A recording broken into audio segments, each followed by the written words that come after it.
Hello, can you hear me? Hi. Well, I am so excited to be here, and ag is near and dear to my heart, and I want to just explain a little bit about the Hunger Initiative and about my background in agriculture. So is there a clicker? Oh, there we go. Which way do I go? Oh, I don't know my left or my right. Oops. Okay, so this is my family, actually. I'm the little towhead over here. I have 9 brothers and sisters. My dad was born and raised in Illinois and lived through the Depression. And he had 9 brothers and sisters as well. And he had to go out on his own when he was 14 to fend for himself because his dad had lost the family home due to illness. And my mother was born in Vienna, Austria, and lived all there through World War II. And when she came to the States in 1950, she had never had a full meal. And so when I was raised with my 9 brothers and sisters, we did have enough to eat, but they were always reminding us that we should be grateful for what we had, to never waste food, and if someone was in a bind and needed a hand, to really always offer them that hand. And so always had that in the back of my mind growing up. I was very fortunate to be raised in the family I was.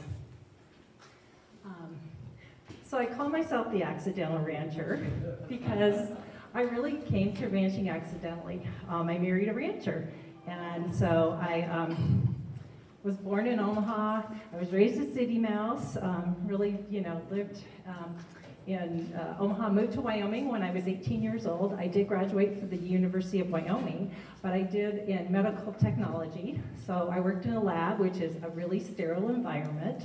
Am I right in you guys' way? And, we took tons of notes and kept tons of records. And we also, had really predictable shift work, which is not what any rancher has, right? When the bulls are out on the highway at 2 in the morning, you're out getting the bulls. So, it really was everything ranching was not. And so I first started being the bookkeeper on the ranch because I thought that was something I could do. And I really literally asked my husband, how hard could it be? Well, it's really hard. And ranching is not easy. And I had really simple questions like, what is a heifer? I had no idea. What a FANGS vaccination was. What's clear diesel versus dyed diesel? I mean, all these things that we learned or that you guys already knew, I had to learn, and I had to learn it pretty fast.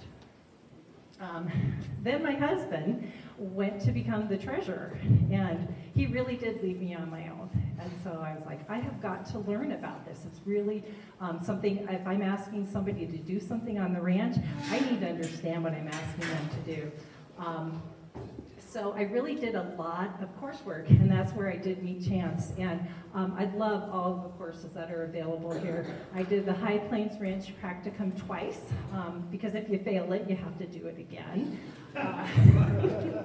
I did Ranching for Profit, did BQA training. Low stress livestock handling is good stockmanship, but it's not something I ever knew how to do. Did some King Ranch Institute work. Soil symposiums, no-till farming, and just on, because I really wanted to understand the stuff that you guys have stuffed in your head all the time, since you were probably, very, very young people. And then I realized it really wasn't what I knew, it was how you treated the people that you worked with. And I think that's pretty universal in everything you do. So really communication was a huge part. And most of the guys who worked on the ranch were hired by my husband, not by me. And so I really had to work on that communication and learn to, build a team with them. And I'm really happy to say that I think we've come quite a distance and really have a great team. These are some of the folks that are on the ranch, and they're just amazing people. I'm so grateful that they're there so that I can be here and my husband can be where he is doing his work. So that's kind of my background in ag. And what I loved about it when I became First Lady was that, everyone says, what's your initiative going to be? So I really wanted to meld the 2 things that I'm super passionate about. One is food insecurity and making sure everybody had enough to eat. And the other was using some of my ag background to make those things happen. And so when we were fortunate enough to be elected, then came up with the idea of the Wyoming Hunger Initiative. And that's because there are people, and I know you know many of those people, who sometimes kids are getting most of their meals in school, and over the weekend they may not have enough to eat. So there's backpack programs throughout the state to help those kids. And how can we help these programs do this work? It's very important. And I know I didn't want to reinvent the wheel, because people have been working on food insecurity and in their local pantries all over the state. So I didn't want to come in and say, here's a new improved program. I want to say, what can we do to help you do your work? We're a nonprofit organization. We don't take any federal funding. It's all donations through corporate people and individuals. And you know, Wyoming is such a giving state, as all of you know. We always want to help our neighbors. These are our board of directors for the Hunger Initiative, and they actually reside under the Governor's Residence Foundation, which has been going on since the 1970s. And then this pandemic hit, and we knew right away there were going to be people who needed help because times were getting tough, people were losing jobs, and so we built a website, and by we, not me, because I don't build websites, but a gal that works in our office built a website over the course of a weekend. And this was had all the counties divided up, as well as the Wind River Reservation, to show what facilities, what pantries were open, where there were school feedings, and people could go there and get information quickly. So we had our pantries listed. It looks like this one is Hot Springs County, so not really appropriate for Fremont County. And then we had the thought that really, we didn't really have communication from all over the state. There were a lot of areas that we weren't getting information to, and they weren't getting information to us of what they needed. And so we came up with the idea of breaking the state up into regions and finding champions in those regions. And of course, here in this area in Fremont County and Sweetwater County, as well as Carbon, is Deanna Trumbull. And many of you may know her. She works in Lander at the First Stop Help Center, and she has been instrumental in, if someone has a donated beef or has game meat that needs to get distributed, she goes and picks it up in her car and takes it to the places it needs to go, and as well as all these other wonderful folks who do this volunteer. And another thing we wanted to do was to have grants available throughout the state for organizations for things that are really expensive, that are hard to get your hands on, or to get the money to get your hands on. Freezers, fridges, shelving. These are big ticket items that if you're a small pantry and maybe you can't afford to buy food, you're not going to be able to do that. So we were able to award some grant money. We did 3 cycles and awarded about $150,000 in those 3 cycles. And we'll be opening a new cycle up in March, and hopefully we'll be able to get some more of those really high-ticket items that people need that really help them serve their communities. So using all of the things that I'm really passionate about, we came up with the idea to have local solutions and to find partnerships with people, because I think that's what's important about Wyoming, right? It takes you about 2 seconds to find either a neighbor or a friend, or find out you're related to the person you're talking to. And so these partnerships are really, really paramount. So we partnered, of course, this is Food from the Farm and Ranch, which is our domestic meat program. And also now we've added fruits and vegetables, which if you talked or listened to Bobby Lane's speech, you heard about. But we got the Department of Ag involved as well, so we made sure we were doing donations based upon what the law was and not doing any shortcuts. Of course, Stock Growers, which is a wonderful organization, worked with them. The University Extension, which is one in every county, as well as Sensible Nutrition, our master gardeners. And so really, I think getting people involved early on in the process is super important, so you don't find you've gone down the road and you're on the wrong track. So this is Jay Butler and his daughter, and Jay is up in Commerce County. If you don't know Jay, he collects people who want to donate beef, and he takes them to his ranch, and he feeds them out, and then when they're ready to go, he drives them all the way down to 307 Meats in Laramie, because we need to have it be USDA or state inspected. And so he's been a huge champion in getting domestic meat around the state. Oh, here's a video. And this is for food from the farm and ranch. Do I press the same button?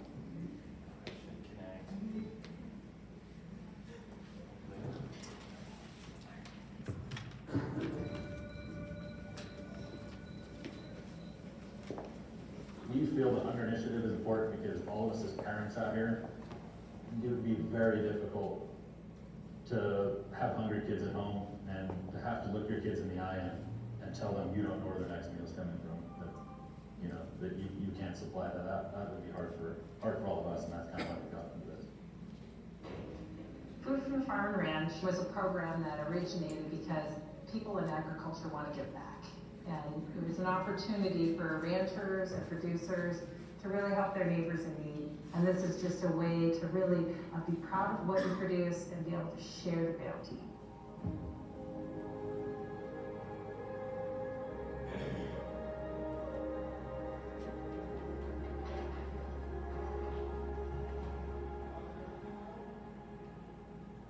Our meal program is a key aspect of what we do at the Boys and Girls Club. For many of our members, the food they receive here is their primary meal of the day. They might not necessarily have those resources at home. We are, I think, a safety net for those who didn't know, who weren't prepared for something to happen. Protein is a rare item in most food pantries, and our community support lets us know that we have a home, that we belong, that we have a place, and that we're meeting the community's needs. Getting to know these pantries has been eye-opening. Learning how people who volunteer every day maybe have full-time jobs, but are really, their heart and souls are to help their community is overwhelming. Because I got pigs, I learned more responsibility and that they're hard work. That it's really satisfying when you're done, but it's hard to let them go. Donating the pig was good and helped me give her up because I knew that she would feed families all over the world. At an early age, I understood when I was in school that the importance of taking care of people. There were some kids that weren't as fortunate as others, and it was hard to watch them grow up struggling. So it made us understand when you have something you can share to help someone out, it's an important thing to do. When ranchers are stepping up and donating animals to a program like this that helps other individuals in our state, it's a win for everybody. Since the beginning, we've had over 15,000 pounds of good quality meat donated to the food bank systems. The cooperation we received certainly from the program itself, as well as from the processors in the state and ranchers willing to move livestock sometimes significant distances, was all helpful in making the program a success. Growing up on a ranch, the reward is huge. We get to take a fresh calf and we get to watch that all the way through life. And you know that that's going to go to use for other people. It's very rewarding to watch a product from the start to the end. Without partnerships, this program just wouldn't exist. We have to have the producers and the farmers and ranchers. We have to have the Department of Ag. We have to have the food banks and pantries, and we have to have the Hunger Initiative all pulling together to make this program be what it is. For the farm and ranch component to be successful, somebody really needs to go pick up those donated cattle at the individual ranchers. And I have the ability to do that, and I'm glad to make that part of my service commitment to this program. It gets it done. I consider it a privilege for us to be a part of the Hunger Initiative and the effort to meet the needs of the people of Wyoming, and that we can continue to be an important contributor to that future. Farmers and ranchers and people in ag don't always tell their story, and they have a great story to tell. Bringing people together is something that we all need to do a little bit more of. And being able to add to the community by donating their bounty really makes this program work.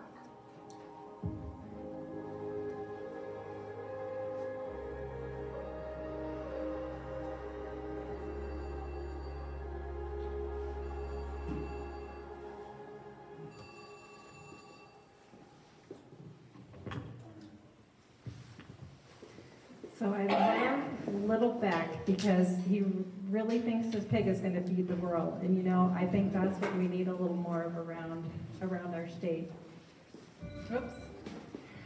So to kind of tag on to that program, we realized that we really didn't have a fruits or vegetable program that was really in the state, statewide program that people knew how they could take some extra produce and donate it to those in need. And so we worked with a couple of folks in Extension, Caitlin Youngquist, who's the soil PhD over in Worland, as well as Lori Dickinson, who's the Sensible Nutrition gal up in Sheridan. And they actually came up with the idea to just have people who were already doing gardening to just throw an extra row of seeds in and see if they could donate that. So we were able to do that this year. It was our first year. We did over 10,000 pounds of produce donated throughout the state to folks in need. It was good, healthy vegetables, which are very difficult and expensive to find around the state. So we were really glad to round out the Farm and Ranch program with those vegetables.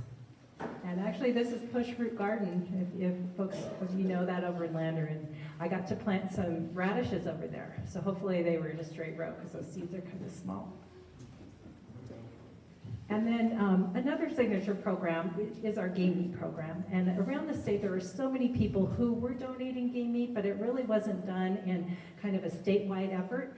And also there wasn't a regulation to do chronic wasting disease testing. And so we really wanted to get game meat into the food bank system, but we wanted to do it in a way that was done safely for those folks. And so we have a program called Food from the Field, and we have, our first year we had 2 processors, and we got about 3,800 pounds of game meat into the food bank system. This year we had 7, and Riverton Meat Packing was one of our packers, Miles and his family. They're amazing. They actually did the most game meat throughout the state, and we did over 10,000 pounds this year with those 7 producers or processors. So we are very, very grateful for them. They make that program work. This is our regional director, who's Sierra. She's over in Afton, and she had never hunted before. So her family was huge hunters, but she got in the field and was able to harvest and donate her animal to the program. So we were really grateful for that. And then kind of, I guess, ancillary to food insecurity was the fact that we had a lot of unpaid school lunch debt in our state to the tune of over $100,000. And, just thinking about those kids who go in the lunch line, maybe are getting what some people were calling the sandwich of shame. Just thinking those kids really didn't need to be singled out and know that they, didn't have enough. So we worked with some folks, actually, the credit union over Atlantic City, Federal Credit Union, to get lunch debt paid off in the state. We found benefactors, Dan Starks at the Military Vehicle Museum, as well as the Federal Credit Union Commission throughout the state, and they paid off 100% of the school lunch debt. So next year when those kids go back to school, they're starting with a clean slate, and so we're really excited to have those wonderful community-minded members step up. We do a couple other different campaigns, we call it, where we're trying to help folks out. One of them is our Thanksgiving campaign, and that started during COVID when a lot of people didn't have their community meals weren't going to happen. And so they weren't sure what to do or where to go, and so we were able to work with communities all over the state to make sure that we could help them if they were doing a community meal or doing baskets. We would work with them to try to see if we could help them get some funding to make that happen. We were able to get about $50,000 in both years, so about $100,000 between the 2 years into every county, and that's another part of the Hunger Initiative. Coming from Johnson County, pretty small county, don't want to forget those little counties, because sometimes, everybody's focused on Cheyenne, so we're really proud of the fact that we're in all 23 counties. Of course, then Christmas is also another time where folks are in need, and so we wanted to work again with those pantries, but there's a wonderful organization or a group called Shop with a Cop, where officers throughout the state will take kids shopping for a gift. Maybe they can't afford it, and so we wanted to help them by providing a food basket as well. And so this year, or both years, we were able to do about $25,000 to add on to that Shop with a Cop, as well as $50,000 to help with each of those pantry meals. And then of course this time of year, we're all thinking about calving and Valentine's, but mostly calving. And you know, a lot of times that's when pantries get depleted, right? They've already done the Thanksgiving, they've done the holidays, and people are on to the next season. And so we really wanted to kind of get a campaign where people were thinking about providing more for the pantries in the future. And what was great about this program is we do $5, you can buy a heart, and then we hang it at the Capitol with your name on it.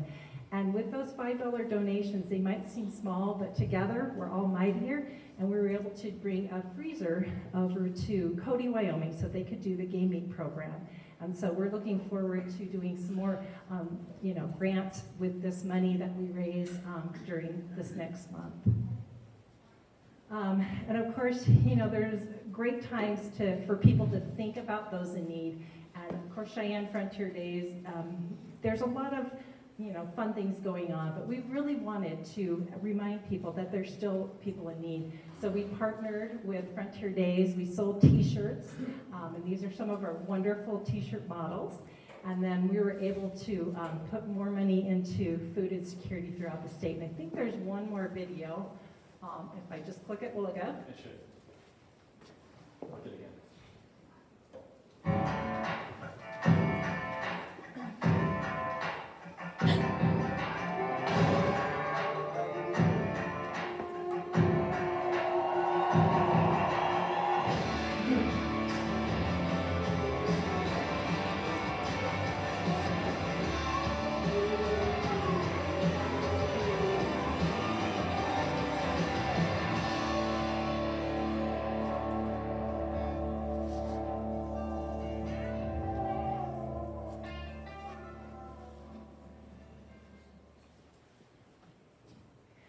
So we love that because it was able, you know, cowboys always try to help their neighbors, right? You know, they might fall down, but they get back up. And so using that same theme, we were very fortunate. Blue Cross Blue Shield had the first football game. They were the sponsors, and they asked us to work to do a statewide food drive in Wyoming. So this was our Tackle Hunger Day. Sorry about that. And we were able to get almost 5,000 pounds of, you know, staples into the food bank system. We collected it on site. We had FFA folks help us, which I think it's so important to include the youth, because I think when they volunteer, they become servants for life. And so this was just a little bit of fun. And we won the game. We beat Montana State, so that was always a good day. And you know, we started out when we were doing this project to really work on kids' hunger. But what I've learned, and probably a lot of people know, is if you have a hungry child, you probably have a hungry family, and you probably have a hungry senior, and probably have a hungry veteran. And to me, thinking about our men and women who served in the armed forces to keep us free and protect us going hungry just broke my heart. And so we've really decided to open this up to help anyone who is in need of food. And so we want to support both the veterans groups as well as our senior citizens. And so we've really opened it up and are really excited about the next years ahead of us. So this is my little spiel at the end. I really think if you're going to work on a project, you really have to have passion. If you're not passionate about it, you're just going through the motions. And so I think that's one thing this comes from my heart. You have to have the right people. You know, if you have someone who has an ulterior motive, they're not going to be there for you. So getting like-minded people involved, and partnerships have been huge. You saw all the partners we've worked with and will continue to work with. And then that perseverance, because sometimes a great idea is awesome, but if it never gets put into practice, then it really is just a great idea. And then I just want to close by saying we're a really small group. It's myself and Trista Ostrom. Trista's here, and you should stand up and get a big round of applause.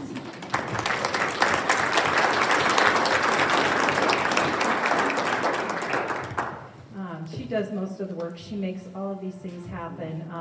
I help with the book work. That's what I learned from when I started ranching. But it really, we're small but mighty. And I think what makes it work is there's people all over the state that are already doing the work. So we're just helping them get to that next level. So that's kind of my presentation, and I would be happy to answer any questions if anyone has them. Oh, and I do want to thank all of the Fremont County folks who have donated beef to the Food from the Farm and Ranch program, as well as produce. I know Martha Hillier is here, but I don't know all the other names, so I apologize if you've donated. Thank you so much.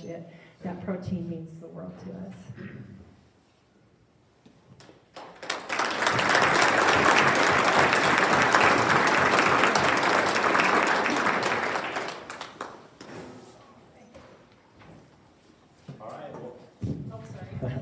Well, thank you, Jenny. That was awesome.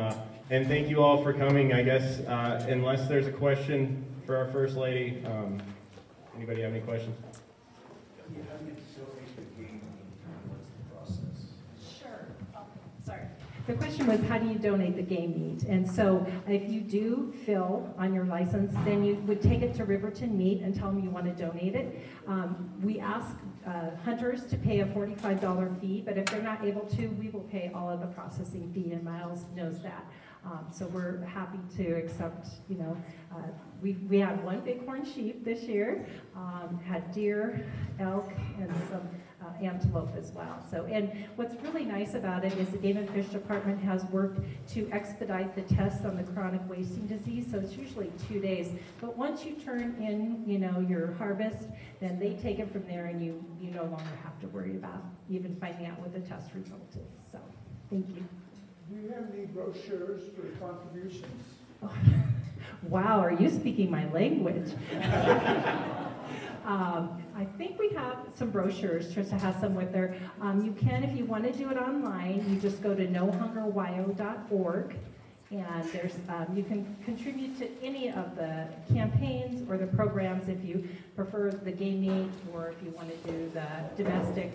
We're happy to do that. And what's great about it is because we don't have a lot of overhead, everything goes into the programs. So you guys are an easy crowd. Yes, ma'am. Are you looking for volunteers? That is a great question. We do not have our volunteer program built out yet, but because so many people ask, we really are going to get something going. And I know that Tristan and I have talked about that. I guess in the meantime, I would recommend you reach out to your local organizations that are working on it. Are you here in Riverton? Lander. Okay, there's First Stop Health Center, Lander Care and Share, Push Root. But yeah, we are working on that. So thank you. That gives us more impetus to do that. All right, well, thank you guys so much, and best of luck with Cabin.